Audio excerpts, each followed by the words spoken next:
Alright, so if you want to replace the transmission gasket on your transmission pan and the filter, there's a kit that you can get right now. This is like, 2022. You can get it through rockauto.com, www.rockauto.com, and the part number is B-526, and it's about 35 bucks, not bad. And you cannot find this currently at Napa or any other automotive store, like Kragen's, O'Reilly, or any of the other ones as far as I know. And the dealership has it, but they want to charge you like 150 bucks for the gasket and the filter. So rockauto.com, I would definitely order it through there, much cheaper, and it's a direct fit. I checked it. I have a 2017 Toyota Tacoma SR5 4-cylinder, 2.7 liter, I believe, and it's a 10 bolt pan. It's got 10 bolts to hold that pan on, and that's all you need to know. Now I'm going to show you how to do it. It's pretty simple, and you're not going to flush the system. I guess you could, but I don't recommend it. I think it's fine to just drain whatever's in there out, usually about 3.5 quarts. Put fresh in, and do that every 30,000 miles, and your transmission is going to last you a really long time. Alright, I'm underneath my truck. I have it on some ramps. Got the emergency brake on. Probably should have the wheel chocked. I don't, but I'm probably going to do that right now. Anyway, you got your 10 bolts. Okay, they're little 10 millimeter bolts. There's 10 of them. They go around this pan. Okay, first of all, you want to warm your transmission up. So take it for a drive, go through all the gears if you're allowed to. If not, just put it in drive and just drive it. Slow down, stop, slow down. Drive it for like 15 minutes. Get it nice and warm, the fluid warm, and then come back and put it up on ramps. And then you want to drain it right here into a pan, preferably a pan that has a measuring numbers on the inside of it, so you can tell how many quarts that you drained. But like I said, it's going to be about 3.5 quarts. Here's your drain plug. It's like, I believe, let's see, 14 millimeter socket. And these are 10 millimeter that hold the pan on. There's 10 of them. So you need a 10 millimeter socket and a 14 millimeter socket. And what you do is, I always leave one in the corner. I just loosen it, but I don't take it out. And then that way it helps me not lose control of the pan when I'm taking it out. And you're going to carefully lower the pan down, and your filter and your gasket are on the other side of it. Alright, be careful when you lower the pan. There's still going to be some residual oil in the pan, maybe like 1/4 of a quart, 1/2 a quart, something like that. So just lower it real gently and then turn it over by your pan and just dump it in the pan as much as you can. The rest you're going to clean out.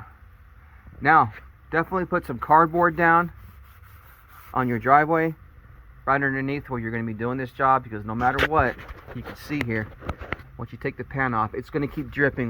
This whole area is going to drip a little bit here and there. Be careful of these wires and stuff. Don't be hard on them, just be real gentle. But yeah, it's going to drip everywhere a little bit, so no matter what, I don't care how long you let that thing drain, whatever. So here's your filter. Sorry, and here's your filter right here. I believe, it's got 3. There's 3 bolts, one there, and one over here that hold this on. So you're going to replace this.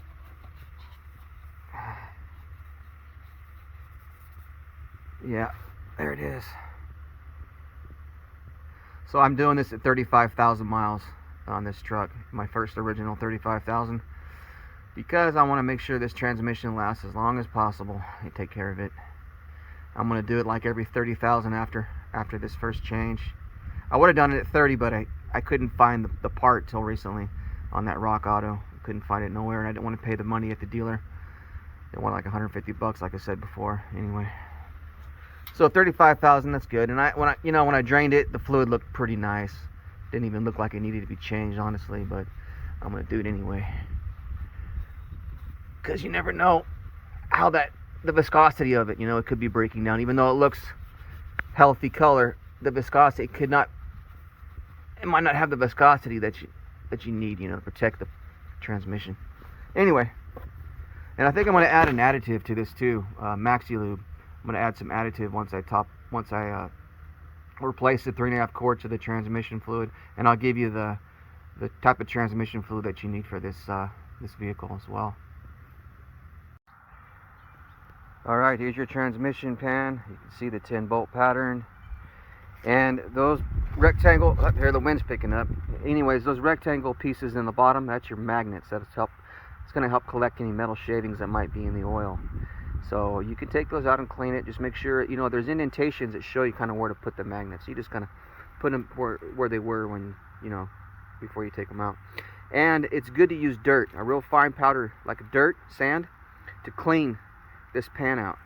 Okay, I know what you're thinking, but I've seen it on a lot of videos, and I've done it with my wife's Corolla many times, changing her transmission pan fluid and all that. And yeah, I'll use sand and I'll clean it, and then of course I'll rinse it real good, get all the debris out of there, all the dirt. But that dirt helps to really clean it and get the oil off, the old oil residue out of there.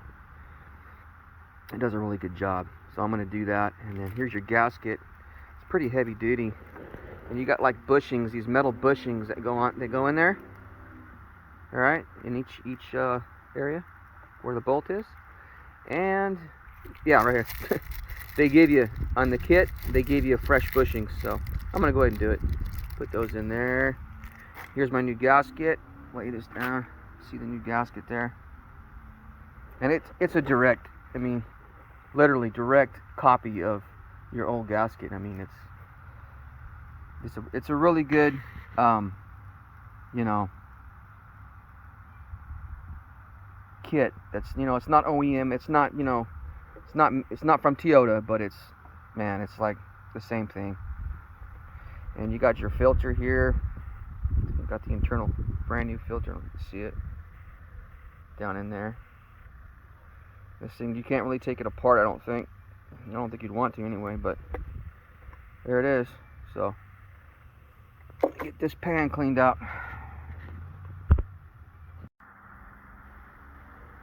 Alright, so there is another drain plug. There's actually 2 drain plugs. I didn't realize this. But you got another one that has like a number 5 millimeter hex. Alright. So I got a 5 millimeter hex socket on here. Alright. And that's how you loosen this and get this out. Don't forget, you got washers on both of these. There's aluminum washers that help with the crush seal. Make sure you don't lose them and you put them back on. So that dirt did a pretty good job of cleaning it, but I'm going to get a rag in here and get some of this oil in this hole out of there. And wipe it out a little bit better. Alright, don't make the same mistake I did. I didn't have this trouble with my wife's car, but this truck, for whatever reason, the filter has like an O-ring, and man, it's really snug and tight up in there. So when I loosen these bolts, they're also 10 millimeter bolts, by the way. They're just shorter than the pan bolts. And I tried to wiggle it, you know, and pull it, and man, it just popped loose, and all kinds of oil was trapped back up in there, and it just got all over the place. So I'm glad I had that cardboard down, because it just exploded everywhere. So be very careful about that one. So definitely put cardboard down, and I don't know if there's any way to prevent that. You're going to have trapped oil behind that filter, so just try to pry it loose nice and easy, and have that pan right up underneath it and ready to go. I didn't think it was going to do that, but anyway. Alright, so it's good to do this on a sunny day when you got some heat from the sun. Let this nice new rubber gasket sit out in the sun and get kind of relaxed, and it fits over it really nice. You're going to replace these metal grommets. You're just going to shove them in each hole. There's 10 of them, okay? And you're going to, it only goes one way. You can't mess it up, right? But these ribs are going to be facing out towards you, and the other side's kind of like a hollow channel. It's going to just pop over the edge of the pan, and like I said, it only goes on one way because you don't have this setup down here, see? So it can only go on there one way. So And you put these magnets, get them cleaned up, and put them right back in these little spots. They kind of give you little raised up indentions as a guide to where to put them. Okay, those are very important for catching the metal in the system. So we're going to put the filter back on first, and then put the pan on. And by the way, all these bolts, you don't torque them very hard at all. It's very low torque. I want to say you don't want to go more than 16 to 17 foot-pounds on a torque wrench. All right, so you're not going to put very much torque on them. The reason why is you put too much torque, especially on this pan, you can cause it to buckle sometimes and cause a leak. So, and you're going to do it in a crisscross fashion. All right, so you're going to put one here, get it snug, put one there, get it snug, and just alternate back and forth across it. All right, there's a rubber O-ring that goes on this. It comes with this new oil filter, transmission oil filter.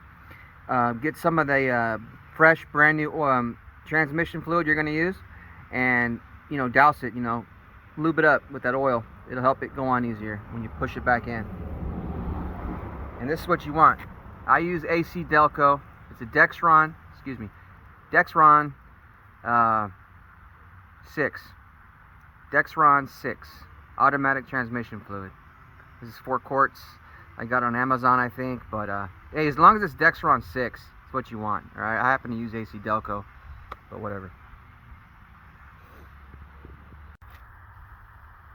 All right, so a good rule of thumb is you always add as much transmission fluid into your vehicle as you removed. So it looks like I'm sitting right at 4 quarts on the inside of my oil pan here. So I'm going to add 4 quarts. Then I'm going to drive it and get it warmed up to operating temperature. Come back and check it on level ground and see where I'm at. And I'm probably going to have to add just a tinge more, but that's a good way to do it. Okay, so there is no dipstick on this 2017 Toyota Tacoma SR5, 4-cylinder, 2.7 liter. So it's a sealed transmission, so you got to find the bolt, which is on the side of the transmission. It's a huge bolt. I think it's 24 millimeter. Yes, it is 24 millimeter. And you're going to open that, and you're going to get a transfer pump, like you see right here. I got this at AutoZone, and you're going to stick one end of the hose in your ATF, and then you're going to put the other end of the hose into your empty hole where the 24 millimeter socket bolt was, and you're going to just transfer it in. All right. And I'll show you where that bolt is real quick, just so you know. Yeah, I got it. So here's my transmission. I don't know if you can see or not. Sorry. Okay.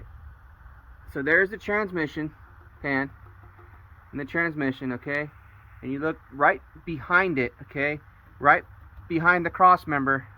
You look up, and right up here is your 24 millimeter, and I already loosened it. I cracked it open. It wasn't too. You don't want to over tighten this thing either. Snug it up real good. That's it. Don't over tighten it. It'll damage it, or you'll never get it off. And so I'm gonna try to put in 4 quarts. So that's what I took out. So I'm gonna do my best to get 4 quarts in there. And you should, when it's the right fill level, you should be able to stick in your finger, right? And you should get wet right in there. You should only go in that far, or your pinky, I guess. And you're gonna feel it wet.